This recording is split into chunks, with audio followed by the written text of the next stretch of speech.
मशरक़ी Ukraine के Donetsk और Luhansk को रूस ने दी अलग इलाके की मंजूरी। रूसी फौज को इन दोनों इलाकों में मुबैना अमन मुहिम शुरू करने का दिया हुक्म। मगरबी मुल्कों का डर एक बड़ी जंग खींच सकता है खाका।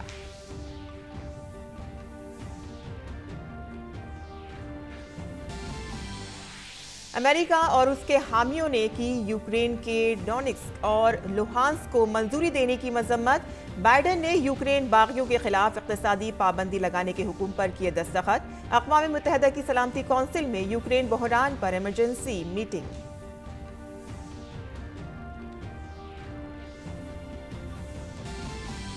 भारत से अफगानिस्तान के लोगों के लिए 10,000 टन गेहूं की पहली खेप आज भेजी जाएगी। अटारी वाघा सड़क से अपनी इंसानी मदद की कोशिशों के तहत पिछले कुछ महीनों में भारत ने बड़ी तादाद में हयात बख्श अद्वियात समेत दीगर जरूरी अशिया भी भेजी हैं अफगानिस्तान।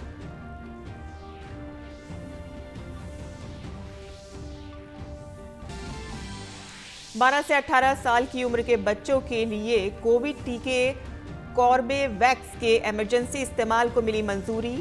कॉर्बेवैक्स वैक्सीन को हैदराबाद की दवा कंपनी बायोलॉजिकल ई लिमिटेड ने किया है डेवलप। कॉर्बेवैक्स टीके की दूसरी खुराक 28 दिन के वक्फे पर दी जाएगी इंट्रामॉस्कुलर जरिए से। और उत्तर प्रदेश में 5वें मरहले और मणिपुर असेंबली इंतखाबात के लिए तशहीर जोरों पर। वजीर आजम आज प्रयागपुर में एक अवामी रैली से करेंगे खिताब। बीजेपी के दीगर सीनियर लीडर भी तशहीर में मसरूफ। एसपी सदर अखिलेश यादव और कांग्रेस लीडर भूपेश बघेल भी संभालेंगे कमान।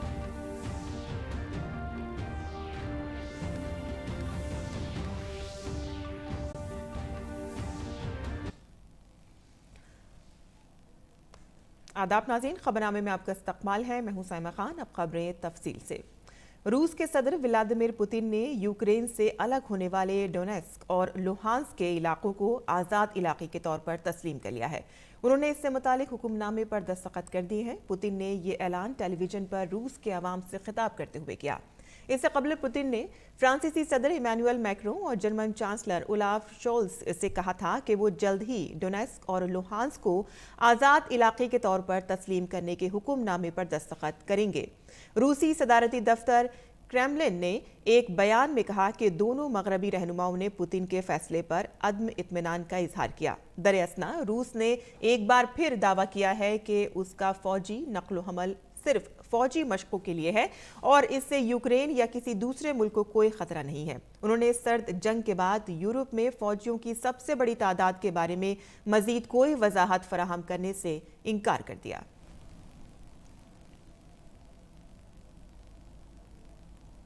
Self-isolate if you test positive, and so we will.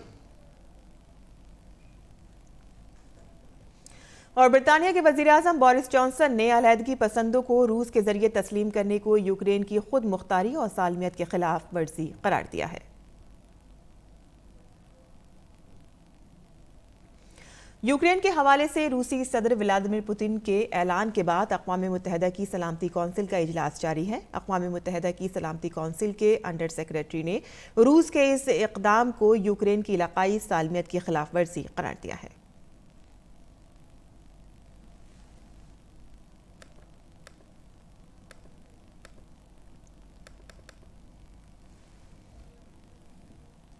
The Secretary General considers the decision of the Russian Federation to recognize the independence of certain areas of the Donetsk and Luhansk regions to be a violation of the territorial integrity and sovereignty of Ukraine and inconsistent with the principles of the Charter of the United Nations.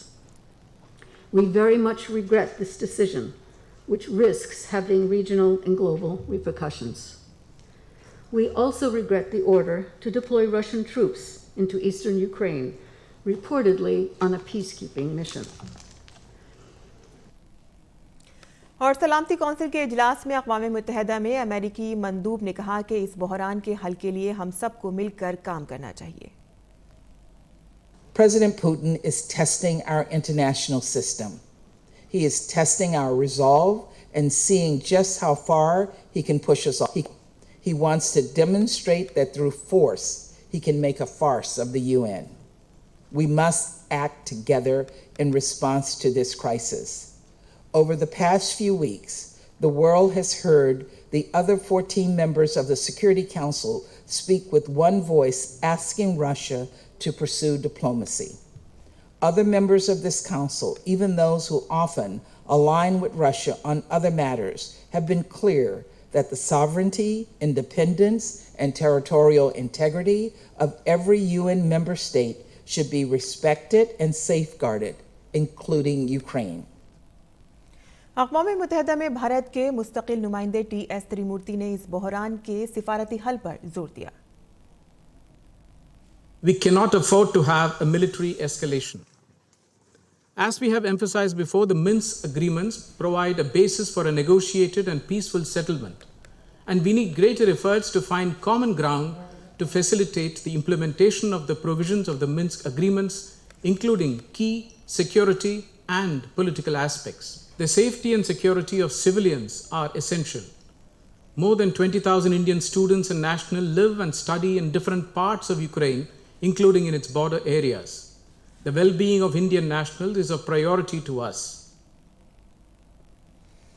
दरअसल Ukraine के सदर Vladimir Zelensky ने Kyiv में सलामती council का हंगामी इजलास तलब किया है। मीटिंग के बाद कौम से अपने खिताब में ज़ेलेंस्की ने रूस की जानिब से अमन मुज़ाकरात में खलल डालने का इल्ज़ाम लगाया और किसी भी खित्ते की अलहदगी के इम्कान को मुस्तरद कर दिया।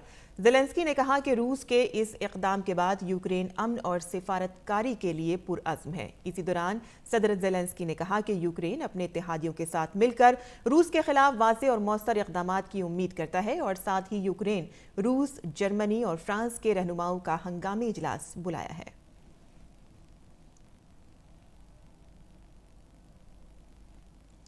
इसी दरमियान अमेरिकी सदर जो बाइडेन ने उबूरी हुक्मनामे पर दस्तखत करके रूस के जरिए तस्लीम किए गए मशरिकी यूक्रेन के 2 अलग अलग इलाकों और अमेरिकी शहरियों के दरमियान किसी भी तरह की तिजारत और सरमायाकारी पर पाबंदी लगा दी है। नए हुक्म के तहत अमेरिकी शहरी इन इलाकों में अब सरमायाकारी नहीं कर सकते हैं और इन इलाकों से बिलवास्ता या बिलावास्ता तौर पर किसी भी माल, खिदमात और तकनीक के अमेरिका में आने पर भी पाबंदी होगी।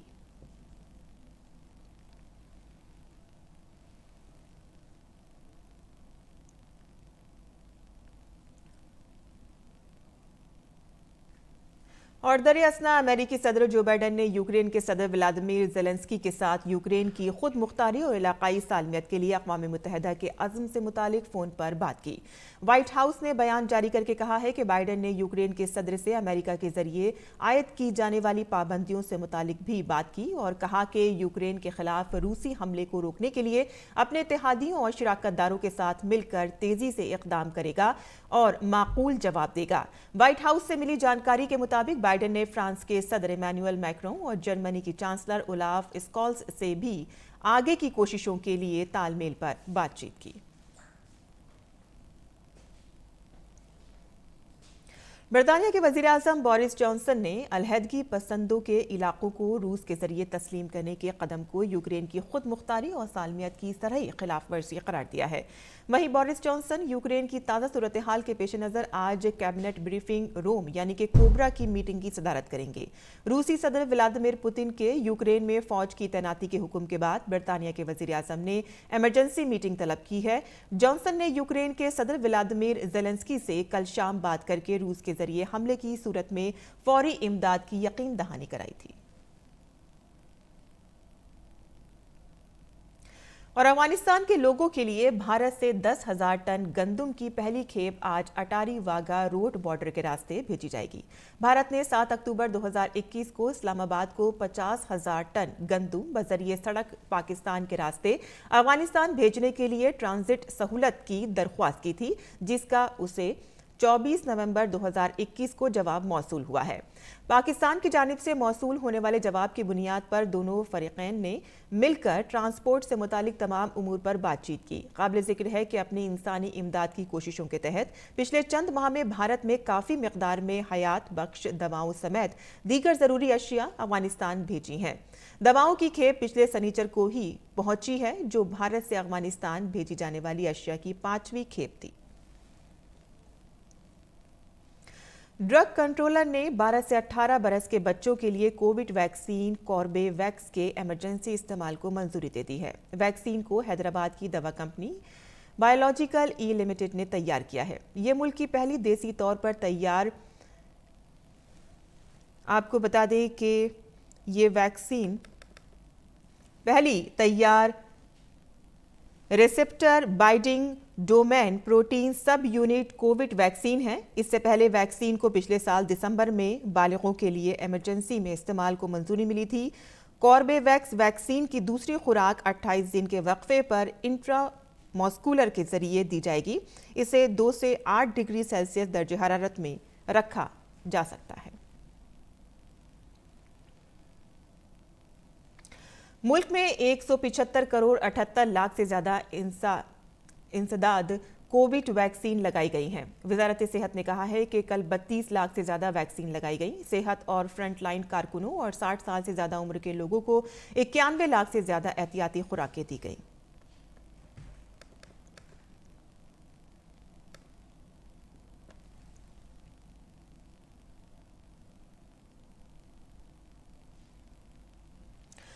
उत्तर प्रदेश असेंबली इंतखाबात के चौथे मरहले की पोलिंग के लिए इंतखाबी मुहिम कल शाम खत्म हो गई। कल यानी कि 23 फरवरी को 9 अजला की 59 असेंबली सीटों पर वोटिंग होगी। चौथे मरहले में कल पीलीभीत, खीरी, सीतापुर, हरदोई, उन्नाव, लखनऊ, रायबरेली, बांदा और फतेहपुर अजला में पोलिंग हुई। इलेक्शन कमीशन की जानिब से लगाई गई मुहिम पर पाबंदी बुध की शाम वोटिंग के खत्म तक नाफिज रहेगी। कल होने वाली पोलिंग के लिए पोलिंग पार्टियां आज रवाना होंगी। इसके लिए इंतजामात मुकम्मल कर लिए गए हैं। उत्तर प्रदेश में 7 मरहलों में इंतखाबात हो रहे हैं और वोटों की गिनती 10 मार्च को होगी। कल होने वाली पोलिंग के बाद 27 फरवरी को 61 सीटों, 3 मार्च को 57 सीटों और 7 मार्च को 54 सीटों पर पोलिंग होगी।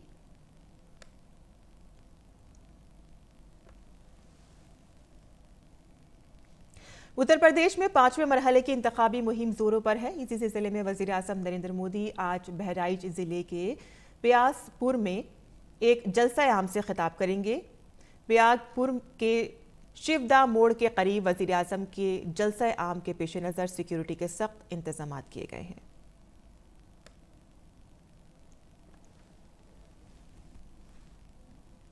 भारतीय जनता पार्टी के सीनियर लीडर और वजीर दाखिला अमित शाह आज प्रतापगढ़ और प्रयागराज में 3 अवामी जलसों से खिताब करेंगे।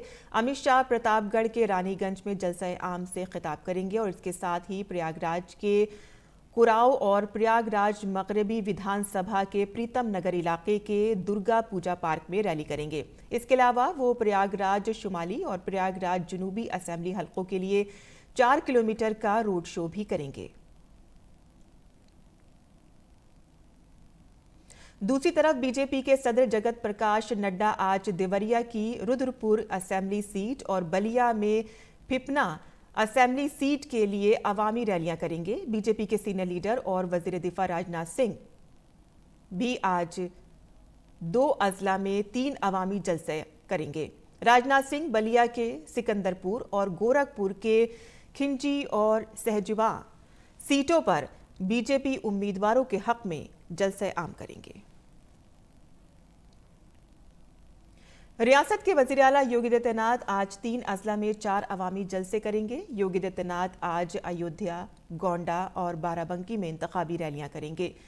अयोध्या में वो मिल्कीपुर और बीकापुर में जलसे आम करेंगे। साथ ही वो गोंडा में गौड़ा और बाराबंकी की कुर्सी सीट पर बीजेपी उम्मीदवार की हिमायत में इंतखाबी रैली से खिताब करेंगे।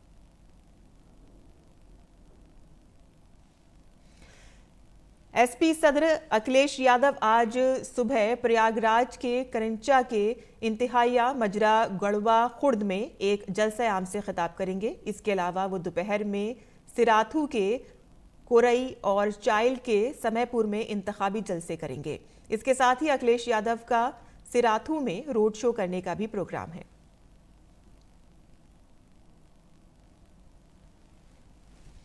कांग्रेस लीडर और छत्तीसगढ़ के वजीर आला भूपेश बघेल आज बाराबंकी जिले में 2 और अमेठी में 1 जलसे आम से खिताब करेंगे। बघेल बाराबंकी में जैदपुर और कुर्सी में इंतखाबी रैली करेंगे, जबकि वो अमेठी की तिलवई असेंबली में जलसे आम करेंगे।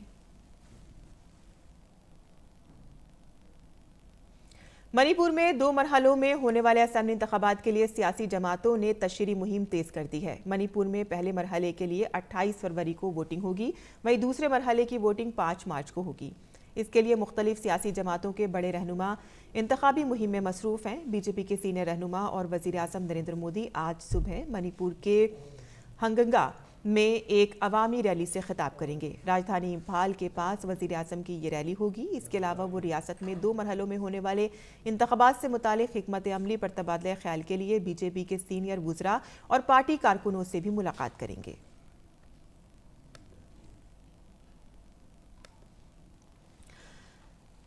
बायोटेक्नोलॉजी महकमे के सेक्रेटरी डॉक्टर राजेश घोखले ने कहा है कि फरीदाबाद में THSTI लैब कोरोना वायरस के सभी वेरिएंट से निपटने के लिए एक वैक्सीन बनाने के लिए काम कर रही है। डीडी न्यूज़ के नुमाइंदे तापस भट्टाचार्य के साथ खास बातचीत में डॉक्टर घोखले ने कहा कि वबा के दौरान DBT ने अपना काम बढ़ाया है और नतीजे सबके सामने हैं। उन्होंने जोर देते हुए कहा है कि इस शोबे में translation health science and technology institute का काम अहम साबित हो सकता है। इस वक्त मेरे साथ मौजूद है सेक्रेटरी DBT राजेश घोखले, जो बात करेंगे हमसे और बताएंगे कि क्या क्या रोल खासतौर से DBT ने दिया है इन पैंडेमिक के दिनों में। डिपार्टमेंट ऑफ बायोटेक्नोलॉजी ने बहुत मेजर रोल प्ले किया ये कोविड पैंडेमिक के टाइम पे, क्योंकि पहले तो डायग्नोस्टिक आपको बनाने के लिए लोगों का पहले डिटेक्शन ज़रूरी था, फिर उसके बाद वैक्सीनेशन ज़रूरी था। वैक्सीन बनाने के लिए आपको बहुत सारी चीज़ें रेडी करनी पड़ती हैं, जैसे क्लिनिकल ट्रायल साइट्स चाहिए, एनिमल मॉडल्स चाहिए, ये लेबॉर्ट्रीज़ में सारी फैसिलिटीज़ जगह जगह तैयार की। DBT ने सपोर्ट किया इसको और फिर ऑगमेंटेशन भी सपोर्ट किया और जगह जगह पे अलग अलग तरीके से फैसिलिटेशन किया, जो बहुत, क्योंकि वैक्सीन तो लास्ट जो लोगों में लगती है, इसके लिए बहुत सारी कार्रवाई एक के साथ एक चलती है। तो ये वाली चीज़ें जो की DBT ने बहुत एक उम्दा तरीके से सबके साथ मिल के। अब हम क्या एक्सपेक्ट कर सकते हैं, और भी क्या वैक्सीन्स या इस तरीके की दवाइयाँ और आए, खासतौर से जेनरिक दवाइयाँ, जिसको पैन कोरोना वायरस कहते हैं, जो कि सारे कोरोना वायरसेस को टैकल करेगा। ऑफ कोर्स इसको हमेशा ये चीज़ें तो नई नई शुरू हो रही हैं। थर्स्टी की जो THSTI जो लेबॉर्ट्री है फरीदाबाद में, वो उन्होंने इनिशिएट किया हुआ है प्रोग्राम। ये काफ़ी बड़ा प्रोग्राम है एक इंडस्ट्री के साथ, और होपफुली इसमें भी सक्सेस मिलेगी। तो ये थे सेक्रेटरी DBT बता रहे थे कि DBT लगातार कोशिश में है कि देश को आगे लेके जाए और आज़ादी का अमृत महोत्सव को इसी तरीके से सेलिब्रेट किया जाए। कैमरा पर्सन सत्यप्रकाश दुबे के साथ मैं तापस भट्टाचार्य, दूरदर्शन समाचार, दिल्ली। और केवड़िया में वाक़या दुनिया के सबसे ऊंचे मुजस्मे सरदार वल्लभ भाई पटेल जाने के लिए भारतीय रेल ने रिकॉर्ड वक्त में ग्रीन स्टेशन की तामीर की है, तो वहीं सयाहों के लिए वस्ताडोम कोच भी चलाया है। स्टेशन से सरदार वल्लभ भाई पटेल के मुजस्मे तक जाने के लिए ग्रीन कॉरिडोर बनाया गया है।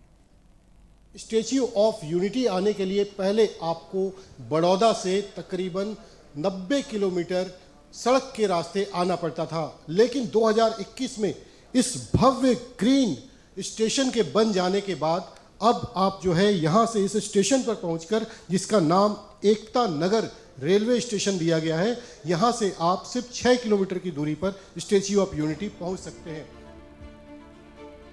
यह है गुजरात का एकता नगर रेलवे स्टेशन। आलमी मेयार की सहूलियात से मज़यन इस स्टेशन को सयाहों को खास तौर से जहन में रखकर बनाया गया है। रिकॉर्ड वक्त में तैयार इस स्टेशन पर अब भारतीय रेल इलेक्ट्रिक गाड़ियों के लिए 51 चार्जिंग पॉइंट बना रही है, जिन्हें अप्रैल तक शुरू कर दिया जाएगा। स्टैच्यू ऑफ यूनिटी एरिया को पूरी तरीके से ग्रीन रखा जाए, वहाँ पॉल्यूशन मिनिमाइज किया जाए। इस दिशा में अभी बड़ौदा रेलवे डिवीज़न यहाँ पर एकता नगर रेलवे स्टेशन पर 51 electric vehicle charging points in addition to green taxi and green bus डालने जा रही है। ये पूरे भारतीय रेलवे में ऐसा पहला कदम होगा। मुल्क के फख्र और दुनिया के सबसे ऊंचे मुजस्समे मर्दे आहन सरदार वल्लभ भाई पटेल और उसके आसपास के इलाकों को आलूदगी से बचाने के लिए यहाँ सिर्फ इलेक्ट्रिक गाड़ियों का इस्तेमाल किया जाएगा। यानी एकता नगर स्टेशन से स्टैच्यू ऑफ यूनिटी पहुंचने के लिए 6.5 किलोमीटर का ग्रीन कॉरिडोर होगा। वहीं यहाँ आने वाले सयाहों को जहन में रखते हुए मगरिबी रेलवे ने अहमदाबाद से एकता नगर स्टेशन के लिए विस्ताडोम कोच की शुरुआत की है।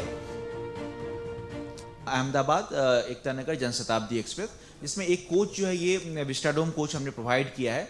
जो टूरिस्ट यहाँ आते हैं स्टैच्यू ऑफ यूनिटी को विजिट करने के लिए, उनके पास एक वर्ल्ड क्लास एमिनिटी हो, एक जो बेस्ट ऑफ द फैसिलिटी है वो अपने हम जो पैसेंजर्स हैं, कम्यूटर्स हैं, उनको हम दे पाएँ, ये हमारा प्रयास है। इस कोच में बैठने के लिए 48 सीटें हैं और फी शख्स किराया 1030 रुपए है। सयाहों के दरमियान विस्टाडोम कोच की दिलचस्पी देखते हुए भारतीय रेल ऐसे और विस्टाडोम कोच चलाने पर भी गौर कर रही है।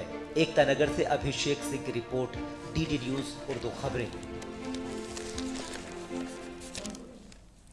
और खेल की खबरों में आलमी नंबर 1 टेनिस खिलाड़ी सर्बिया के नोवाक जोकोविच ने गुज़िश्ता माह ऑस्ट्रेलियन ओपन में तनाज़े के बाद पीर को इस साल का पहला मैच खेला। जोकोविच ने दुबई ओपन में अपनी मुहिम का आगाज आसान जीत के साथ किया।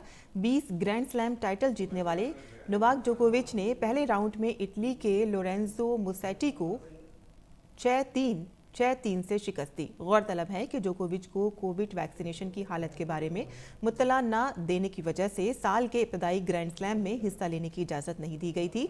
उन्हें 2 अदालती समाअतों के बाद मेलबोर्न से वापस भेज दिया गया था।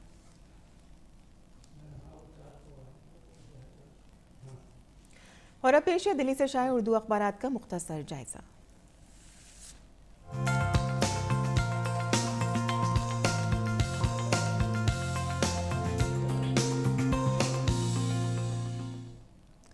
दिल्ली से शाये होने वाले उर्दू अखबारात में सबसे पहले नजर डाल लेते हैं रोजनामा राष्ट्रीय सहारा की सुर्खियों पर, जिसके सफ़े अव्वल की ही सुर्खी है बजट 2022, महदूद वसाइल में वसी तब्दीली के इम्कानात। नेशनल डिजिटल यूनिवर्सिटी से आला तालीमी इदारों में सीटों की कमी का मसला हल होगा। वज़ीर आज़म नरेंद्र मोदी ने ये बात कही है।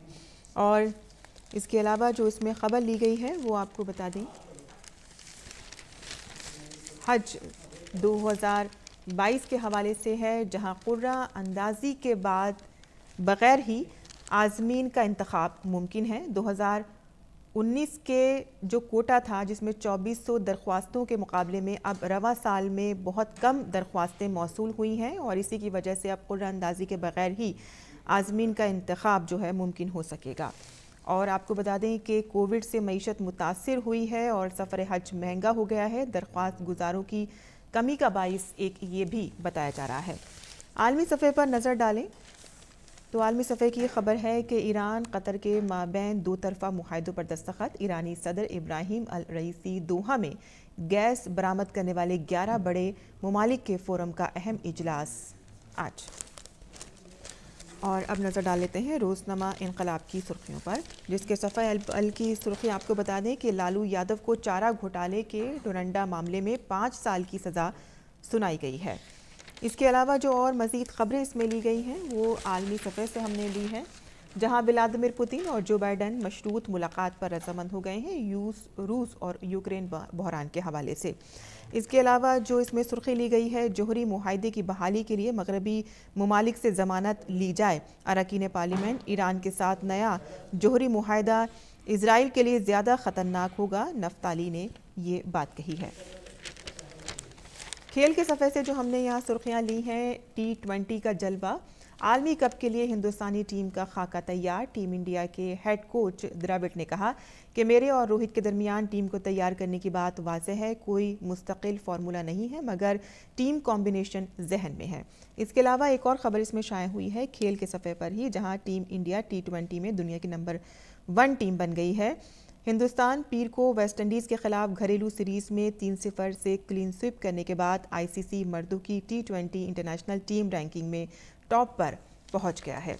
तो ये थी आज के अखबारात की सुर्खियाँ जो हमने आपके लिए चुनी थी। और अब जान लेते हैं मुल्क भर के मौसम का मिजाज।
और इसी के साथ ही हमारा खबरनामा यही ख़त्म पजीर होता है। हमारी पूरी टीम को दें इजाज़त।